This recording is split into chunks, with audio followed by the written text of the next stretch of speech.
అందరికీ నమస్తే అండి. కుటుంబ బంధాల గురించి ఎవరో మాట్లాడినా అంటే రాజకీయంగా జగన్మోహన్ రెడ్డిని విమర్శించవసరం లేదు. కుటుంబ బంధాల గురించి చిన్నపిల్లలను ఉద్దేశించి మొన్న చాగంటి గారు కొన్ని విషయాలు చెప్పుకొచ్చారు. అన్నదమ్ములతో ఎలా ఉండాలి, తోబుట్టులతో ఎలా ఉండాలి, తల్లిని ఎలా గౌరవించాలి, చెల్లిని ఎలా గౌరవించాలి అని చెప్పేసి అని ఆయన ఏదో చిన్నపిల్లలను ఉద్దేశించి ఒక 4 మంచి మాటలు చెప్పారు. అదే కార్యక్రమంలో నారా లోకేష్ గారు కూడా పాల్గొన్నారు. దానికి వీళ్ళ కడుపుమంట ఏంటంటే ఇమీడియట్గా వీడు వెంకటరెడ్డి కూడా ఉన్నాడు కదా, ఒక వీడియో చేసేసాడు. చాగంటి గారిని కూడా వాడేస్తున్నారు.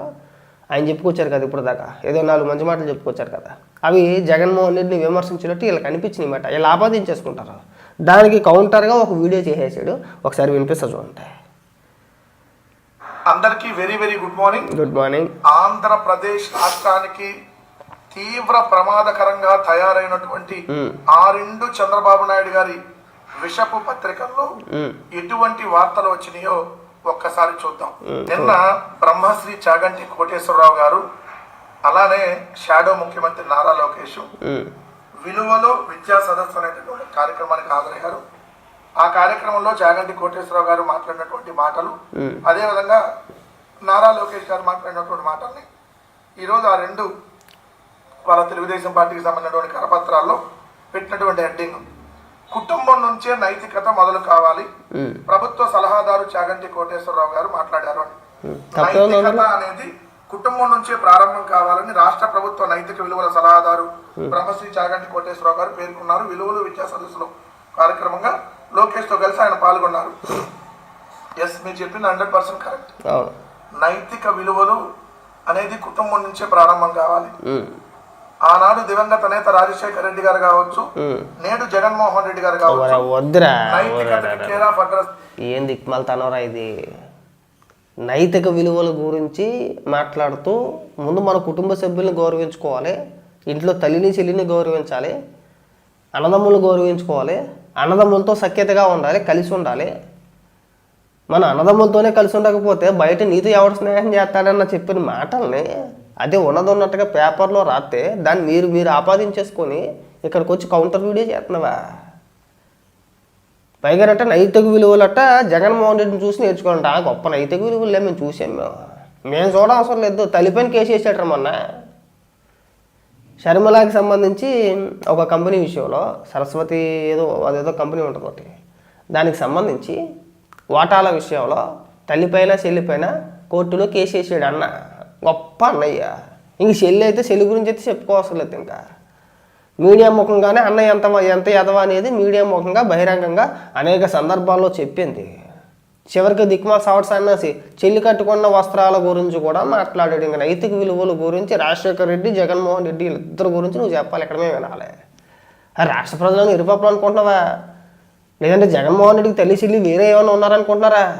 విజయమ్మ షర్మిలమ్మ కదా, వాళ్ళే కదా. వాళ్ళిద్దరి వాళ్ళ ఏ పరిస్థితుల్లో ఉన్నారో అందరికీ తెలిసిందే. షర్మిల నోరు ఇప్పితే గొల్లెలు ఎడుతుంది జగన్మోహన్ రెడ్డి గురించి చెప్పుకుంటా. నా అన్న నేను కట్టుకున్న చీర గురించి మాట్లాడాడు, వాళ్ళ కార్యకర్తల చేత నాకు అక్రమ సంబంధాలు అంటగట్టించాడు, నా పుట్టక గురించి కూడా మాట్లాడించాడని చెప్పేసి అని. ఇక నైతిక విలువల గురించి జగన్మోహన్ రెడ్డి చెప్పాలా, మేము వినాలా, నువ్వు బంద్ చేయాలి. ఇక్కడ దిక్కుమలసావట మాట్లాడు. విలువలు విశ్వసనీయతతోనే రాజకీయాలు చేసి ఓడినా గెలిచినా ఇచ్చిన మాట కోసం కట్టుబడి, రాజకీయాల్లో నీతి నిజాయితీ విలువలు ఉండాలి, నైతికత అనేది ఒక రాజకీయ నాయకుడికి చాలా ఇంపార్టెంట్ అని చెప్పి ఏదైతే ఈ ఆంధ్రప్రదేశ్ రాష్ట్ర ప్రజానికానికి తెలియజేసినటువంటి గొప్ప నాయకులు దివంగత నేత రాజశేఖర రెడ్డి గారు కానీ, ప్రస్తుతం ఉన్నటువంటి వైఎస్ఆర్ కాంగ్రెస్ పార్టీ అధ్యక్షుడు జగన్మోహన్ రెడ్డి గారు కానీ.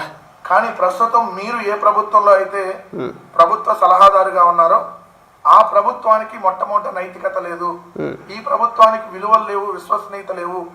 మీరు డయాష్ షేర్ చేసుకున్నటువంటి మీరు ఆ డయాష్ ని షేర్ చేసుకున్నటువంటి ఆ నారా లోకేష్ కి ఇంచిత్ కూడా విలువలు విశ్వసనీయత లేదు. మాట మీద నిలబడేటటువంటి అలవాటు ఆ నారా కుటుంబానికి లేదు.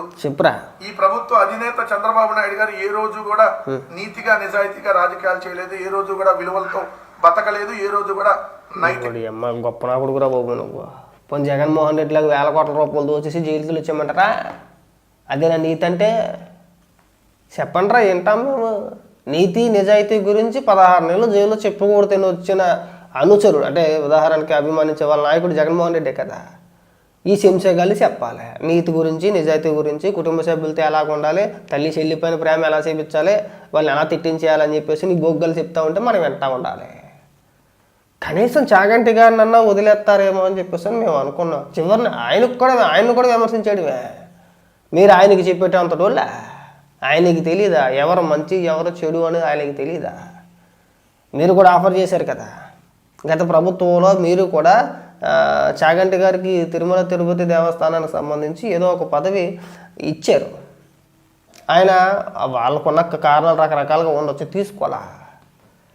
లేదండి ప్రస్తుత పరిస్థితుల్లో నేను చేయలేనని చెప్పేసాను, ఇంకొకటనో ఆయనకుండే కారణాలు ఆయనకున్నా ఆయన తప్పుకున్నారు. అప్పట్లో ఎందుకు చేయలేదు, ఇప్పుడు ఎందుకు చేస్తున్నారో అర్థం చేసుకోవాలి మనం.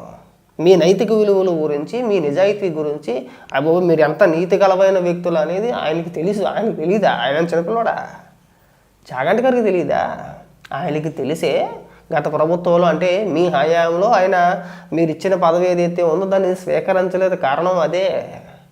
దొంగోడని చెప్పేసి అన్న దొంగోడని చెప్పేసి ఆయనకి తెలీదా? సరే బహిరంగంగా చెప్తే మళ్ళీ గొక్కెట్టి ఎడతారని చెప్పేసి ఆయన ఏదో చెప్పాల్సిన కారణం గౌరవప్రదంగా ఆయన చెప్పుకొచ్చాడు. నాకు రకరకాల కారణం ఉన్నాయని చెప్పేసి అని మనకు కాస్త లోతుగా ఆలోచిస్తే మనకు తెలిసిపోద్ది. ఎలా చాగంటి గారిని అలాగే గరికపాటి గారిని ఎందుకు విమర్శిస్తారనుకుంటున్నారో వాళ్ళకి తెలుసు. ఎవరు నీతివంతుడు, ఎవరు నిజాయితీ పరుడు అని చెప్పేసి వాళ్ళకి తెలుసు. వాళ్ళు ఎప్పుడు కూడా ధర్మం వైపు నిలబడతారు. పాపం 10 మందికి ఉపన్యాసాలు చెప్పేవాళ్ళు. ఎవరు మంచోళ్ళు, ఎవరు చెడ్డోళ్ళు, ఎవరు నీతి గల వ్యక్తులు అనేది వాళ్ళకి తెలుసు. చంద్రబాబు నాయుడు గారు అంటే కాస్త 10 మందికి ఉపన్యాసాలు చెప్పేటప్పుడు వీళ్ళని ఉద్దేశించి 4 మంచి మాటలు చెప్తూ ఉంటారు. వీళ్ళు ఓర్చుకోలేరు చూసి వైసీపీ నాయకులు. పోనీ మా నాన్న గురించి ఏదైనా 10 మాటలు మంచి మాటలు చెప్తామా అంటే ఎక్కడ ఏముందని చెప్పాలి? అక్కడ సొంత తల్లి చెల్లి చెప్పరు కదా అన్న మంచోడని చెప్పేసి అని. అక్కడ దాకా వద్దురా. సొంత చెల్లి షర్మిల చేత బయట ఎవ్వల చేత వద్దు. మా అన్న మంచోడు, మా అన్న నీతిపరుడు, నిజాయితీ పరుడు అని చెప్పేసి అని తల్లి చెల్లి చేత చెప్పించండి. వద్దు, ఎవరి చేత చెప్పించొద్దు. రాష్ట్ర ప్రజలు లేదంటే మాట్లాడే మాలోంటోళ్ళు ఇంకొకరు ఎవ్వరు వద్దు. సొంత చెల్లి, ఒకే తల్లి గడుపును పుట్టారు ఇద్దరు కూడా. రాజశేఖర రెడ్డి గారి బిడ్డ ఆవిడ కూడా. ఒక ప్రెస్ మీట్ పెట్టించి మా అన్న మంచోడు అని చెప్పించండి. ఎవరు వద్దు, మేము నమ్ముతాం. చెల్లే చెప్పదు కదా. ఇంకా మీరు వచ్చి నీతి నిజాయితీ జగన్మోహన్ రెడ్డి దేవుడు అంటే చాగంటి కోటేశ్వరరావు గారు చంద్రబాబు నాయుడు గారిని లేదంటే ఆయన అంటే కథల రూపంలో చెప్పుకొచ్చారు కదా, కొన్ని మాటలు మాట్లాడారు కదా, ఏదో కొద్దిగా మంచిగా మాట్లాడారని చెప్పేసి నీడిపా. జగన్మోహన్ రెడ్డి గురించి ఇప్పుడు మీరు భజన చేసుకుంటారా? నాకు ఇప్పుడు అర్థమైంది. చాగంటి గారు చంద్రబాబు నాయుడు గారిని ఉద్దేశించి ఒక 4 మంచి మాటలు చెప్పారని చెప్పేసి అని ఇప్పుడు వీడు చాగంటి గారికి కౌంటర్ ఇస్తూ నీతి నిజాయితీ అంటే జగన్ అన్నదే, ఎందుకురా అంటే తల్లి చెల్లి గెంటేశాడు కదా అందుకని చెప్పేసి చెప్పుకుంటున్నాడు. ఈ ఉపన్యాసాలు వద్దురా. మన అన్న గురించి సొంత కుటుంబ సభ్యులే తూ అని చెప్పేసి మొక్కను ఉమ్మేస్తారు. అంత నైతిక విలువలు కలిగిన వ్యక్తులు మామూలు వ్యక్తి కాదు. ముందు మనం గడుపుకొని తర్వాత మాట్లాడతాం. కనీసం కౌంటర్ చేసేటప్పుడు ఎవరి గురించి మాట్లాడుతున్నాం, మన స్థాయి ఏంటి, వాళ్ళ గురించి మాట్లాడొచ్చా మాట్లాడకూడదా అనే ఇంగిత జ్ఞానం అనేది నీకు ఉండాలి. మొన్న అంతే గరికపాటి గారిని భయంకరంగా ట్రోల్ చేశారు. ఇవాళ చాగంటి గారిని అంటే మిమ్మల్ని విమర్శించకపోయినా, రాజకీయంగా ఎలాంటి విమర్శలు చేయకపోయినా సరే ప్రస్తుత ప్రభుత్వంలో జరిగే మంచి పనుల గురించి లేదంటే పిల్లలకు 4 మంచి మాటలు చెప్తే, కుటుంబ సభ్యులతో ఇలా కలిసి ఉండాలని మాట్లాడితే అది మీకు తప్పు అనిపించిందా? దానికి అర్జెంటుగా కౌంటర్గా నువ్వు ఒక వీడియో చేయాలా? పైగా దానికి మళ్ళీ జగన్మోహన్ రెడ్డి నైతిక విలువలు అంటే నిలువెత్తు రూపం జగన్మోహన్ రెడ్డి అని చెప్పేసి చెప్తావు. అది పెద్ద కామెడీ. అది చూసాం ఆల్రెడీ. షర్మిల చేత చెప్పించండి, ఎవ్వరు వద్దు మాకు. బయటోడు ఎన్ని రకాలుగా ఏం చెప్పినా ఎన్ని పక్కన పెట్టేసి సొంత చెల్లి నువ్వంటే పకోడీగా నన్నకాక మొన్న వచ్చు. షర్మిల జగన్మోహన్ రెడ్డి జైలుకి వెళ్ళిన తర్వాత వైఎస్ఆర్సీపీ పార్టీని భుజాలపైన మోసింది. అన్నబోదులు ఆవిడ పాదయాత్ర చేసింది. 2019 ఎన్నికల వరకు అంటే జగన్మోహన్ రెడ్డి ముఖ్యమంత్రి అయ్యేంత వరకు కూడా పార్టీలో నెంబర్ 2గా ఉంటూ పనిచేసింది ఆవిడ. ఆవిడకి దిక్కు ముక్కు లేదు. ఇంక నువ్వు వచ్చి చెప్తే మేము వినాలి. ఎంత కాదన్నా సరే కొద్దో గొప్ప బహిరంగంగా ఏసీలు అయినా సరే వాళ్ళ అన్నయ్య గురించి లోపల ఎన్ని రకాలుగా ఎంత ఉన్నా సరే అన్న చెల్లెల అనుబంధం వేరే ఉంటుంది. బహిరంగంగా చెప్పుకోరు. కానీ షర్మిల విషయంలోనో లేదంటే జగన్మోహన్ రెడ్డి విషయానికి వస్తే బహిరంగంగానే ఓపెన్ స్టేట్మెంట్లు ఇస్తారు. మా అన్నం తేదమని చెప్పేసి డైరెక్ట్గా బహిరంగంగా చెప్పుద్ది. ఎందుకురా అంటే చంద్రబాబు నాయుడు గారి ఇంటికి వెళ్ళి కొడుకు పెళ్లి సందర్భంగా శుభలేఖ ఇస్తే ఒక పెద్ద సభలో పసుపు చీర కట్టుకుని వెళ్ళిందని చెప్పేసి మాట్లాడాడు. ఇంప్రెస్ చేయడానికి వెళ్ళింది చంద్రబాబు అని చెప్పేసి. అంత లేఖతనం ఉన్న వ్యక్తిని నువ్వు నైతిక విలువలకి నిలువెత్తు రూపం అని చెప్పేసి మాట్లాడుతున్నావు. ఈ మాటలు మాట్లాడమాక ఇంకెప్పుడు కూడా.